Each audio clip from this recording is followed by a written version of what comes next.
Welcome to What's Your Mount Rushmore podcast with hosts Mark Duvall and John Hanson. Are you kidding me?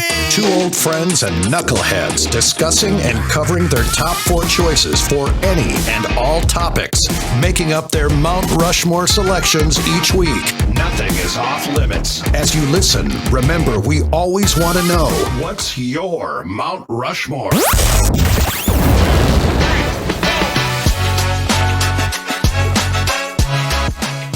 Hey. Welcome back, you goofy bastards. Thanks for giving us another listen. This one's, as usual, we're pretty excited to discuss this week's topic on What's Your Mount Rushmore. I'm one of the hosts. My name's Mark Duvall. And I would be the other host over here, this guy, John Hanson. And thanks for joining us once again. We love that you guys have been listening to us each week. And this week is going to be a fun one for us. We say that every week, but I think we're pretty excited about this one in particular because in honor of Father's Day, we are doing a special episode. It is our Mount Rushmore of TV dads. Such a big group to choose from, too. Yet again, like always, it's hard to publicly declare your four favorite TV dads. But here we sit, and we're going to give it a whirl. A lot of my picks are going to be from sitcoms. Dads always seem to feature pretty highly in a lot of sitcoms, just naturally. They have huge roles. Yeah, they really are. So I'll jump right in. We can kick off this list. My first pick is going to be Cliff Huxtable. Oh, no! Played by Bill Cosby on The Cosby Show. Wait a second. Hold on. Oh, no. Yep. I was right. Wrong episode. Sorry. I pulled out the wrong list. This is from my list of TV assholes. I'm sorry. Yeah, get rid of that one. Let's see. Now if only we would have recorded this topic 5 years ago. Cliff Huxtable probably would be unanimously on everybody's TV dad list. But then we'd have got canceled. So I'm glad we didn't. We'd have had to delete that episode. Another one of just life's mysteries that if you would have ever told me as a kid that, hey, when you get to be an adult, you're going to find out that Bill Cosby basically was a serial rapist and drugged women. Yeah. I'd be like, what? Monster. Yep. Get out of here. That's nonsense. He literally was America's dad in the 80s. And, yes. And now that's why he'd unanimously be on everybody's list if you're around our generation and watch The Cosby Show. Yeah. But he might have been the George Washington on the Mount Rushmore, as a matter of fact. But instead, he's the O.J. Simpson of TV dads. Oh, boy. Well, let's not. We spent too much time talking about that prick, so let's move along to our real list. The first one on my list, you may not know this name. It's Reginald Albert Foreman, and I know who that is. Who? Better known as Red Foreman from That 70s Show. You know, he played by Kurtwood Smith, and one of my favorite shows of that era. I loved That 70s Show. I watched it from the beginning. You know, it kind of trailed off the last couple seasons. I'd say they jumped the shark a bit, but those first handful of seasons were brilliant. And the thing about Red, a lot of TV dads kind of aim, whether it's the way they write the shows or the acting, they aim to be these perfect fathers. And if there's anything that Red Foreman was not, it is a perfect father. He had plenty of faults. He had plenty of flaws and was generally not a great parent. And Red actually was a decent parent to his daughter because he had no clue that she was a wild child. She was kind of a floozy and got into a lot of trouble. I love that word. Yeah, it's a great word. Well, she was a floozy. But Red took all of his frustrations out on Eric, who was actually probably the better kid of the two. The funny thing, Red fought in both World War II and the Korean War. And did not appreciate nonsense. And I think that kind of, in some ways, makes him a bit of a realistic father from the 1970s, if you think about it. So in the 1970s, you got these kids who are kind of slackers, and in the case of that show, they were dipshits, stoners, and I think that's sort of probably captures that era pretty well of the way teenagers were. And here's Red, this guy that fought in 2 wars. He did not tolerate that at all. It is kind of an accurate depiction when you say it like that. Like, he's a pretty calloused guy because of his own life experiences, so he's not going to take shit from kids. No, No, I mean, he fought for the country twice in wars, and then he's got to Yeah. deal with these stoners in his basement screwing around every night. How would you feel if there was stoners in your basement? Yeah, I don't really fault him, but it was just hilarious. I mean, he constantly called Eric a dumbass. The reason that bad things happen to you is because you're a dumbass. You dumbass! Jedi dumbass. There's the dumbass. Sleep tight and don't let the bedbugs put their foot in your ass. How about I drive my foot into this thing called your ass? You know, we could call in a specialist to find my foot in your ass. How many times did you hear Bill Cosby call his kids a dumbass? You know, it Oh, I just know. didn't happen. Didn't. But the show took place over the span of 3.5 years. It was like the summer of 1976 to literally January 1st, 1980. The show actually ended at midnight when it turned from 1979 to 80 because the 70s were over. But the actual show went for 8 seasons and 200 episodes. So 8 seasons Wow. covered 3.5 years in the show's timing. Yeah. I mean, in that show, look how many stars kind of came out of that show, and then look how many new prisoners came out of that show. Oh boy, had to go there. Sorry. Well, yeah, no, we don't need to elaborate, but it did. It was kind of like a new generation where a lot of those guys turned their acting careers into really big things after that show. Oh yeah, even Ashton Kutcher, obviously, and then he married Mila. Yep. And Mila too. She's had a good career after that, and even Fez is on one of those like NCIS or something. I never watched those shows, but I think he's on a show right now, isn't he? Or I don't know. Yeah, he's on some one of the TV one of the different states that have a name in front of CSI. Yeah, state or cities. Yeah, something like that. But that's a good start, though, man, because Anyway. he is. I never looked at him that way until you kind of said that. Red is kind of a real version of what a lot of dads were like probably in the 70s and 80s. That's so true. That's I'm sure. Good observation there, young man. What do you got? All right, I'll kick this thing off with one that really has hit close to home. He's a sitcom dad, much like yours. And this one was on a while. It was 11 seasons. And this show is Modern Family. And the dad, why it touches so close to home with me is he's a realtor, just like me. It's Phil Dunphy, man. This guy's awesome. Yeah. So Phil Dunphy, I mean, first, just a quick thing about Modern Family. I mean, there 250 episodes over 11 seasons. And it's actually a show I've now watched to its completion twice. Once when it was like originally airing, and then we watched it during COVID with our son. We thought that would be kind of a cool show to introduce, this family comedy to him and introduce him to new topics, new things, and he loved it. I mean, he really did look forward to watching episodes. But back to Phil Dunphy, because this is about him, not just the show. What I love about this guy is he's very much the opposite of your guy Red that you started with, and I definitely appreciate your pick of Red. But Phil Dunphy, he's like one of the most lovable characters you've ever seen on TV. How could you not like Phil Dunphy? He was funny, he was kind, he was dorky, and you could kind of just see through his character. And it was played by Ty Burrell, who did such a great job with that character. But you could almost see the world through his lenses because he was so optimistic about everything. Well, life gets in the way. Did I just say wife gets in the way? Because sometimes I do that. But I have like this crazy natural ability to come up with awesome band names. Feng Shui, Tender Patch, Morbid Scoundrel, Ecstatic Sue, Golden Patch, Fat Pants. And it almost becomes contagious when you watch the show because he's such a positive beacon of a character on that show versus his father-in-law, Jay. Yeah. Jay, more like Red. But I love Phil Dunphy, man. He was just what kind of a great. It's like almost like the new version of Cliff Huxtable.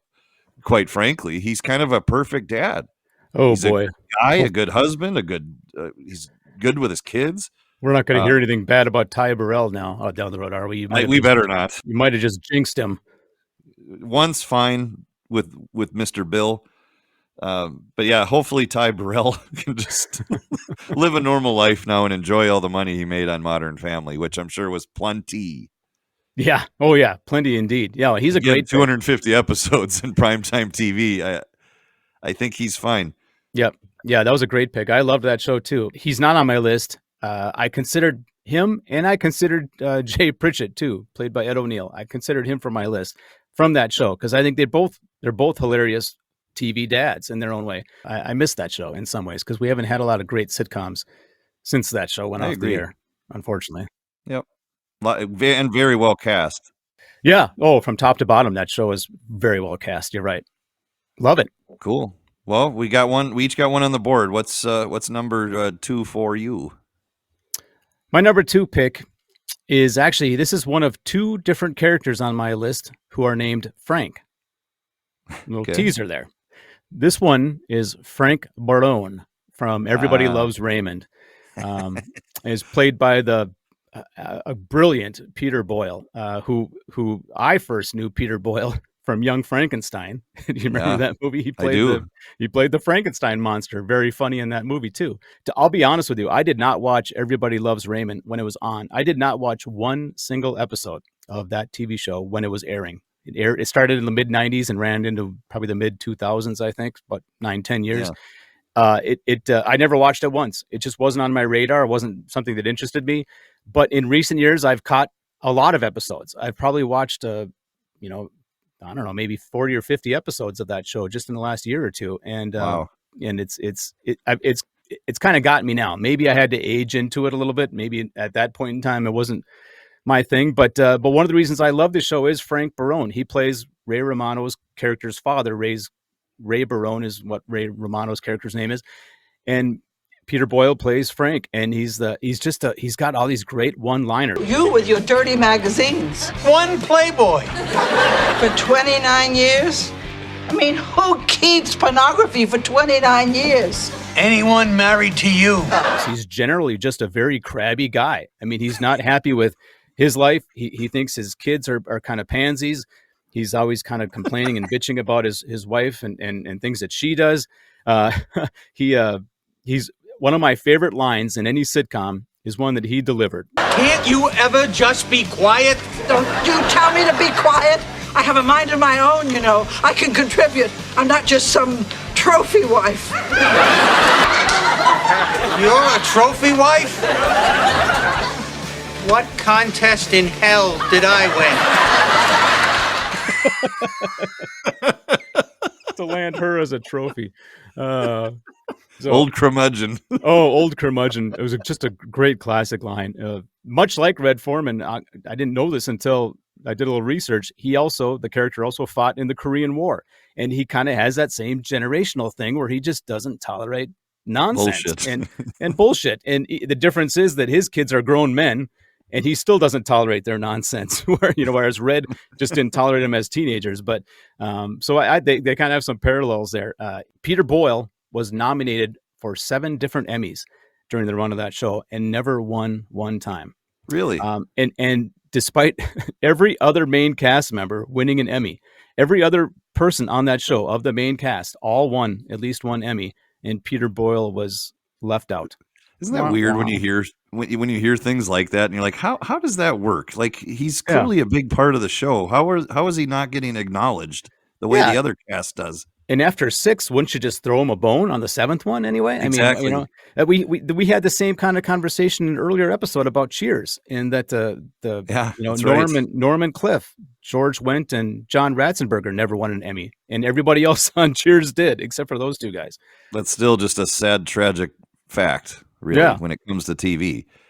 Well, so here's the thing with Everybody Loves Raymond. Like you, but the only difference is I have intent. I actually didn't watch it either when it was on during its run, and I don't even really have a good reason why. Maybe it's just the simple fact of in this day and age, and I know it was on it's not recent that it was airing, but in the world of being able to stream and have access to so much good TV, whether it's Netflix, Hulu, Prime, I mean the list goes on and on. HBO, you kind of just, there's only so much time you can dedicate to watching different TV series. But I have every intention of kind of going back and watching Everybody Loves Raymond. I've heard and I love Ray Romano. Yeah. I think he's a funny guy. I think he's a good actor. And I don't have a good reason that I never watched it, but I do plan to change that. Yeah. I think you'll like it. I really think you'd like it. And Brad Garrett is one of my all-time favorite comedian actor types. Jimmy's Johns. Yes. Jimmy's Johns. No, he's a hilarious guy though. Brad Garrett. I mean, he's funny. He's absolutely hilarious. He's one of my favorites on that show too. But Peter Boyle is brilliant because he's the dad. I mean, it's just the way it is. Well, great pick for a TV dad, and hopefully someday I'll find out even more. You have the luxury of now seeing him. I do know who Peter Boyle is, obviously, because he's been around in Hollywood for a long time. I think he passed away now, didn't he? He actually died, I think, less than 2 years after that show went off the air, which is kind of sad now when you watch it, knowing that he was, towards the end of his life. But and too young. I think he was, might have been 70-ish or early 70s. I don't know. He should have lived longer, obviously. Yeah, he played a risque role in that. I think it won some awards. Monsters Ball. He was a dad. Movie dad in that one, but not a good guy. Yeah, not at absolutely. all. Oh, I totally forgot that he was in that movie. Yeah, he was true, and he played it well. But man, was he was an asshole. Bad man. Yep. Very bad dude. Wired wrong in that one. But anyway, the great pick. I'm gonna jump into my second one. This one again, it's probably gonna startle you, shock you that I'm even going this direction because it's incredibly wholesome, incredibly wholesome. And I'm talking about Charles Ingalls as my second pick, played by Michael Landon.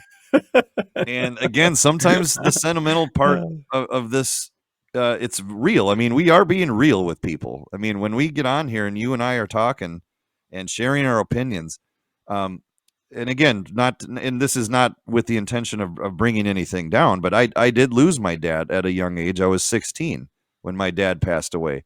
And Michael Landon was one of my dad's favorite actors from a lot of different shows. Not obviously Little House on the Prairie, but Bonanza, and even Highway to Heaven. And these were shows I always watched with my dad when I was young.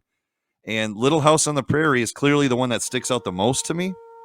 And it's the character that I'm using to represent my favorite TV dad from is Charles Ingalls. And again, that wholesome element that because of the time of when that show is supposed to be portraying, who's a better human being than Charles Ingalls for his family, for his community, for his little town of Walnut Grove. He was just a good guy. Yeah, very just a hardworking, just strong moral compass. I mean, Little House on the Prairie started to air right before. I mean, it started 2 years before I was born because it ran 74 to 83. But in those early 80s, that's kind of when you started to watch it. At least for me, at least the ones I remember. Maybe I was watching it earlier, but I always had a really strong opinion about Michael Landon, and I know he passed away years and years ago. Yeah. But again, it's kind of a sentimental pick for me, if you want me to be honest, and that's why I'm going that route of Charles Ingalls, because he was kind of just an all-around good man. I don't remember the last time I've watched an episode of Little House on the Prairie. I have no idea if it would hold up. And I kind of sometimes want to leave them alone when you don't know, because I don't want to ruin anything by going back and going, this show's kind of boring to me. Yeah. Well, I think you're right about that. I think that you might find it to be too wholesome now. And you know what I mean? It just might be to the point of being corny, but I'm with you. I did watch that show a lot. I think generationally, I think people our age just watched that show. They just did. You know, kind of just did, right? I mean, you just did. It was there. And I think I even remember watching it like in reruns in the 80s. That's where I'm sure I saw a lot of mine. Yeah, the older because obviously the older episodes you never would have been able to see live, but or at least not remembering them anyway. But yeah, no, it was a very wholesome show. Charles Ingalls was a great father, but man, did he have the worst luck in the world, man. Yeah. If there was something shitty that could happen to a family, it happened to them. Whether it's exactly. And yet he always handled it. He dealt with it. He found a way. Didn't come up with excuses. He didn't piss and moan about it. He dealt with it. He did. He dealt with it. I think, being a kid, knowing that they lived in Walnut Grove, Minnesota. So it was kind of like that Minnesota tie. And I remember as a kid, some family trip, we were probably heading down to the Black Hills or something. And on the way down, we swung through Walnut Grove, and I was a young kid, and I remember being excited because, this is the town where Little House is, And You're looking for Laura Ingalls to get her number. And there's really, exactly. I was looking for a half pint. Hey, baby. And there's there might be a plaque there. I don't know. It was a complete letdown. Whatever there is in I think Walnut there is Grove. literally like some sign, some plaque. Yeah. There's absolutely no reason to stop. Everybody out there, do yourself a favor, especially for I'm going to make a closed circuit to our loyal listener, Chad in Utah here. If you happen to be passing through southern Minnesota, Chad, do not stop at Walnut Grove. It is not worth your time. Yeah, we're going to do you a solid there, Chad from Utah. Don't do it. Yeah. I love that pick. I was gonna bust your balls a little bit until you went down the sentimental road, and I think you did that in part just to keep me from busting your balls. So now I guess no, you can still bust my balls. I'm not I'll some let it go. fragile little egg. I mean, Well. but I'm just giving you the backbone. I mean, because the background of why I did pick it, I felt that was relevant because it could come off very random if I didn't give you that part of it. Well, in terms of being a good father and doing whatever the hell it took to help his family, especially through all the stuff he had to deal with, you're right. He was a great TV dad in that sense. But I chose my list more on dads that entertained me, less than how I think they were raising their fake kids on fake TV show. Oh, but, okay. But that's all right. You do Touché. you. I'll give you that. All right, I'll give you that. So I'm also not done with my list, so I do have time to steer back to the normal. Yep, that's the mark I've been listening to. There's the schmuck. All right, how about this for a transition then? I'm going to go in about as far opposite direction as you can get from Charles Ingalls. I'm going to go to a guy whose one of his obsessions was a magazine called Biggins. It was, and when I say Biggins, I'm talking about boobies. Hey now, this was Al Bundy from Married with Children. Ironically, we mentioned Ed O'Neill earlier in the episode with Jay Pritchett on Modern Family. And honestly, I ended up choosing Al Bundy over Jay Pritchett just because Al Bundy just always made me laugh. God, that's such a great pick. And I'll be honest, it's not on my list, but so close. It was so hard to not go, you know what? I'm writing it down in Sharpie. Yeah. And I didn't include Al Bundy, but it was really tough because, again, it's a show that kind of defined that era of television. And it was the first character like him. Oh, it was absolutely the first family like them. I mean, nobody in that family was particularly pleasant. Al Bundy, his big claim to fame, he did score 4 touchdowns in a single game for Polk High School. And the character, he was actually offered a college scholarship, but he ended up breaking his leg, and they pulled the scholarship, and then he drunkenly married Peggy, and then his life went downhill from there. So and then became a shoe salesman. Aren't you open? Sorry, ma'am, but unlike your mouth, we occasionally close. See, just a second here. Now, why don't you just buck out of here? That's it. I'm taking my business elsewhere. May I suggest Jenny Craig? Hi, honey. Did you miss me? With every bullet so far. Here's actually a good tie-in between Charles Ingalls and Al Bundy. Both of them had really bad luck. Really bad things happened to them. But the difference is Al sort of put himself in those situations, whereas Charles, he found his way out of those situations. Al, any bad thing that happened to him, he probably brought it on himself by just being a general prick most of his life. In the history of people speaking, I don't know if what you just said has ever been said before. That, well, here's the 2 comparisons between Charles Ingalls and Al Bundy. I don't know if anyone else has said that sentence ever. Yeah. Well, and it works. They both were unlucky bastards. It kind of does. I'll give you that. I will tip my hat to Mr. Al Bundy for this. I feel like he's the one that gave us all of us gentlemen, the green light that when we are home lounging, watching TV, I now feel like it's justified to always have my hand down my pants when I'm watching TV. Yeah. So I will pay homage when homage is due or give credit when credit is due. Thank you, Al. And that was a running gag too on the show. And I did a little bit of research on Al just to refresh my memory because I haven't watched that show in a long time. So I did some research on that, and I guess I don't remember which hand it was, but he always had the same hand down the pants. If it was a left hand, he always had the left hand down the pants. Except for the exception, he made it change on Sundays when he'd watch football, and then it would be the right hand down the pants. That's Really? what I found online. Yeah, that's what it said. I don't know which was which. So it was either the left hand all the time or the right. But the point is, on Sundays for football, and I think he was a big Chicago Bears fan, put the other hand on the pants. Did you know that Married with Children was the very first sitcom to ever air on Fox? That was a brand new network. Actually. Yeah. Brand new network, and it ran for 11 seasons, 259 episodes of that show. Wow, man.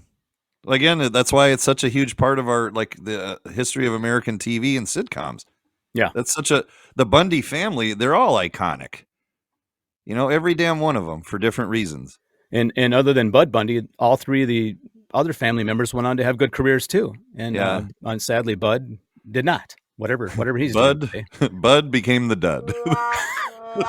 Bud became the dud. Oh boy. Bud really became Al Bundy. He's probably selling shoes right now at Foot Locker. Poor Bud.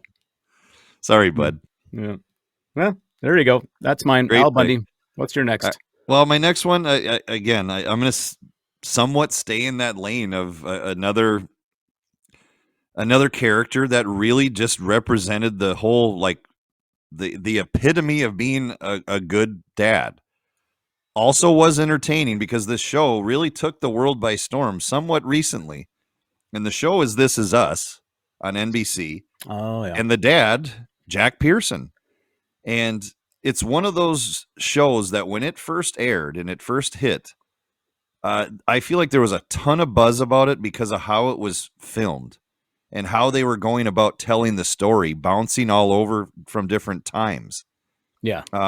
And then, what happens to Jack? It's obviously, very tragic and very sad in the show, but yet he's never not in the series. It doesn't matter that something happened to him. And the guy who plays him, Milo Ventimiglia, I believe is how you say his name. Great actor. He's been in other things. He was in Rocky Balboa, to give an example. And then I love the fact that he was a Pittsburgh Steelers fan. Yeah. Because clearly This Is Us takes place in Pittsburgh, and they represent that a lot. They show, the touchdown towel all the time. But he was just a good dude, man. He was a big part of the reason that show grabbed you because he played that part so well, Milo. A great dad, and that show was great. Like you mentioned, we know early on in the running of that or the airing of that show that he dies at some point, and then we had to wait a number of seasons in to find out how and when because through the storytelling process they would do the flashbacks of the timelines. He was always around when the kids were young, and then in the more modern shots where the kids were adults, he wasn't, and they never really explained why. Until we had to find that out later on. It was a very well shot and very well written show. A lot of surprises, a lot of kind of eye opening moments, and it was an interesting show because of the timeline change from when they were kids to adults. But whenever they would show them as adults, it was really unique because of their father dying. It clearly affected all three of them very differently. Okay, dad's off. Deep breaths. And first came Me. and dad said G. and then came Me. and mom said Me. and then came Me. and we said That's 3. big 3. Big 3. You're adopted and we don't talk about that enough. Because to me, you are every part my son. Maybe I don't want you to feel like you stand out, but I need you to know something. I want you to stand out. I want all of you to be as different as you can possibly be in all the best ways. It's a big part of the whole show. It's a big part of the storyline because there's so many numerous stories within the story on that show, but they all the stories, all the little plots tie back to Jack Pearson. Absolutely. And the funny thing about that show too is there's I know a much lesser known character and actor, but the guy who played Randall's father, on that show. Yeah. what a great guy he was, and I just loved his character on that show. Very likable guy. Yeah, Had gone very through some likable. shit in life. Great guy. Great. I loved when they introduced that character. Yeah, me too. That actor, I think, sadly just passed away recently too. Yeah, last couple of years. Yep. I think you're right. So yeah, that's my third pick, Jack Pearson. This Is Us. Yeah, very cool. I love that pick, and I hadn't. That's one that was not on my radar, but I can't say anything about that because I love that show too. I watched it from beginning to end. You got none of your damn jokes about that pick? Well, I mean, I could fault him for being a Steelers fan. I guess we could go down that route, but edit that out, you prick. Nope. Well, let's move on. I'm down to my final pick, and I mentioned at the top that I had two characters, both named Frank, and this is my second one on the Mount Rushmore of TV dads. It's Frank Costanza from Seinfeld, played by the awesome Jerry Stiller. I think one of the best actors on that show, actually, and in the way he held it together perfectly through all that. He actually didn't appear until the fourth season. A lot of people don't realize this. The first three seasons of Seinfeld never showed Frank Costanza, and really, and there was actually an episode that they filmed that had him in it with a different actor, and it aired. It aired that year, but they actually, after the season ended, they reshot his scenes with Jerry Stiller. So if you watch the show on, Netflix, or if you bought the DVDs or whatever the hell over the years, you don't see this other actor. You just see because they reshot it with Jerry Stiller because they like Jerry Stiller so much better. Wow. So, and the funny thing is, the other actor that played him is that played Frank Costanza for that one episode that nobody will ever see again. Yeah. Was the guy that played Clark Griswold's dad in Christmas Vacation. So if you think of that, really? guy, yeah, the guy that was out there helping him with the lights and everything, and that yeah, that actor wow. Did not. There's a little nugget of trivia for you. He could have been Frank Costanza, but was written out, and probably for the best, because Jerry Stiller, there's just nobody like him. I mean, the way he delivered a line with his animation, over the top. You're not the only one improving yourself. I worked out with a dumbbell yesterday. I feel vigorous. Oh my God! This was in our bed. What is this? A prophylactic wrapper? You couldn't smooth a silk sheet if you had a hot date with a babe. I lost my train of thought. He was only a recurring character during the course of the show. He only appeared in 26 episodes, I read. 26 or 27 episodes. Is that really it? Yeah. Out of it seems like way more for some reason. It does, because he's that memorable. He was in every season. Well, part of it is the fact that he didn't appear until the fourth season too. So I mean, the first three seasons you never saw the character at all, and then I think they started to use him more because they realized that he was great and he was funny. But he's something kind of interesting, coincidentally. Like Frank Barone from Everybody Loves Raymond and Red Foreman from That 70s Show, Frank Costanza also fought in the Korean War. And if you are a big fan of Seinfeld, you know that, because there's a very hilarious episode that shows him in a flashback to the Korean War, because he was a cook in the army in Korea. And in the flashback, so we're talking about like a 19 or 20-year-old Frank Costanza. It's still played by Jerry Stiller, who's like 70.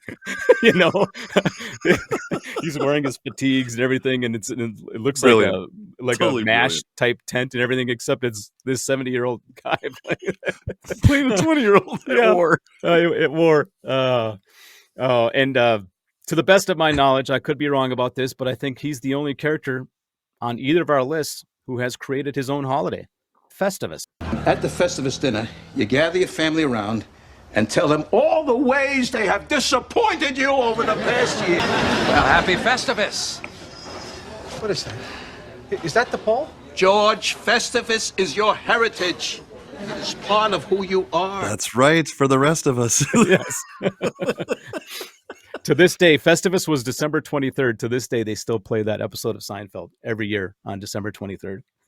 It became like a pop culture movement with Festivus. Yeah. All because of him. It did. See, and that's why it shocks me when you say that he was only in 20 some whatever that number was, 26 episodes. Every time that character spoke, it was funny.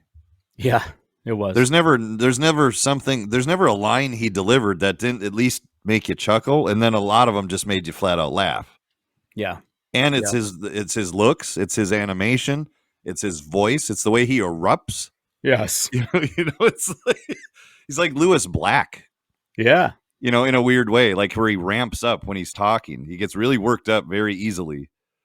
Well, I guess I'm going to wrap this up then. So, okay, I had some touchy-feely ones here and there, and, Charles Ingalls, Jack Pearson, good guys, hip, hip, hooray, and I'm glad I picked them. But I'm going to end with one that I feel is reeling it back into my little world. And my last pick is someone who was the safety inspector at the Springfield nuclear plant. And yes, I am talking about Homer J. Simpson. Dope. Again, we could almost do a whole podcast talking about Homer Simpson, and much like a lot of these characters. But this is some fun facts about Homer. First of all, that show debuted in December of 1989, and we have now had the luxury of seeing that show 766 times. And man. That is the longest running American animated series. It's the longest running American sitcom, and it's the longest running American scripted primetime TV series. Wow. And how cool that it is The Simpsons. It's such a cool concept, and I don't see it ever ending. Like, how are they ever going to end The Simpsons? Like, do you ever foresee some big announcement that's like, well, next year's season of The Simpsons will be its farewell season? What? Why? Because here is why. It's been on since 1989 and nobody has aged. So there's no reason to end it. Yeah. Because, like the guy who voices Homer now, Dan Castellaneta, I believe is how you say his name. Sure. He's the voice of Homer, and if I butchered it, whatever. You get on a microphone and try to sound out all these goof ass names. Yeah. But like, how will they ever end Homer's character?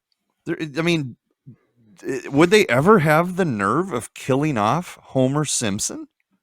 Like, for real? Not like South Park, how Cartman gets, or Kenny gets killed every episode. But there really is no reason to ever end The Simpsons. You can always replace these guys' voices. Everyone is replaceable when it comes to sounding like someone else. Although he might be the toughest one to replace, just because he's so iconic. Oh God, yeah. I mean, he's kind of like your guy Frank Costanza. Most things Homer says is funny. Yeah. Or stupid. Yeah. Because he's dumb. He's a dum-dum. Yeah. No, he's not smart at all. And unlike my other two picks with Charles Ingalls and Jack Pearson, I'm not going to go out on a limb and say Homer's some fantastic dad. He's just awesome and funny and entertaining. Yeah. He's Homer Simpson, and the man loves donuts and beer. To alcohol, the cause of and solution to all of life's problems. He's a guy that loves donuts and beer, and he just happens to be it. It's just a coincidence that he's a father, because I don't think he identifies himself as a father even. He's just a guy who loves life. Well, if it isn't the leader of the Wiener Patrol, boning up on his nerd lessons. Homer, you should be more supportive. You're right, Marge. Good work, boy. Egghead likes his bookie walk. Homer! Just tucking him in. God, this is a side story to Homer Simpson. My son loves The Simpsons, and his favorite character is Homer. And a few years ago, we were down in Orlando at Universal Studios, and they have a really cool, Simpson Land area at Universal. And they have this really cool kind of 3D roller coaster ride that's full of animation, and it has its own storyline. And we obviously did all this. My son loved it. But then I had to spend several bucks with one of those, you see them all the time at different amusement parks and fairs, where you have to shoot a basketball from it's much farther away than a free throw, and it might be like a 3-point shot, but in a really small hoop. and you can win a stuffed animal if you make like 3 or whatever the hell the contest is. I had to drop a lot of money to buy basically a 3-foot tall stuffed animal for my son of Homer Simpson. But I did it. He's got it. And I swear it's like one of his like prized possessions is this giant Homer doll stuffed animal looking thing. And it's awesome. It's hilarious. That's awesome. And you know what? I might even, I'll send you a pic of it. That might even be something we can throw on the YouTube channel so you see what I'm talking about. It's pretty cool. I'm glad I won it.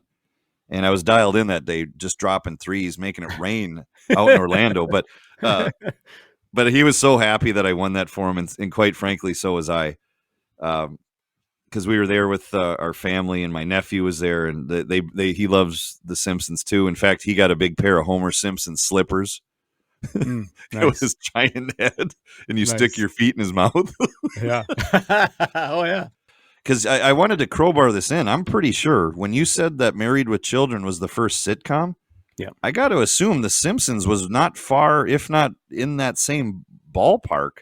It was a couple years. I don't know what sitcoms they had, but Married with Children started in '87, so it was about 2 years before The Simpsons came along. Okay. But I don't know what sitcoms that were attempted. Obviously, whatever they tried between '87 and '89 didn't make it. They're not memorable to us. And the thing about Homer too, the beginning of The Simpsons. So 1989, those first 3-4 seasons, the focus was on Bart. The Simpsons was written about Bart as the main character. Boring. And the writers realized that they had gold in the Homer character because he was stupid, he was funny, and they could write so many jokes and so many dumb things into the show that involved his stumbling through life, and he became a fan favorite. So there was a very deliberate shift, and from that, I think it was about the 4th or 5th season on, Homer had became the focus of the show. To this day, still is. Obviously, there's storylines for each of the characters, but you're never going to see an episode where Homer's not very predominant in the episode because he's the primary guy now, and quite frankly, he should be, because I do think after all these years, he is the character that carries the show, and he happens to be an official TV dad. Backtrack a little bit. You mentioned the fact that on YouTube we put pictures of our picks. So just a quick plug: if you listen to our show on Spotify or Apple or Amazon or iHeart, any of these other places, just know that you can go to our YouTube channel and you can see pictures of all of our picks. So we do have a video that we put up there that shows those things. Just a little quick side plug there. Yeah, it's just another option of how to listen to our podcast, and it's a little more visual than the other avenues. Yeah. So glad you pointed that out. But this was a fun one, man. Yeah, it was a blast. I mean, those are all. I don't think we had a bad pick. Well, Charles Ingalls on the fence, but I'll let you. You're gonna let it slide just because I tugged at your heart, you cold bastard. Yep. You did. Tugged at my little tiny heart. So. This is a fun one to think about because I haven't watched Married with Children in so long, so it was fun just researching it and kind of remembering some of that stuff, and it makes me want to go back and watch one. I'm not sure if that show would hold up or not. I don't know if I like an early episode of. I have a feeling it would, just because it's kind of timeless, just because of Al Bundy. Yeah, I mean, he, again, a lot like Homer, he carried that show. He did. The other characters were great. Don't get me wrong, but Al Bundy, man. He's a damn legend. He's a damn legend. They're all legends. Homer's a legend. They all are. This is a good pick. I mean, glad we got around to doing this one. I do too. So thanks again for giving us another listen. We'll be back shortly with a new episode as we do this week to week. Our sponsor for this lovely episode, the TV Dad Father's Day version, is Joiners Golf. Huh?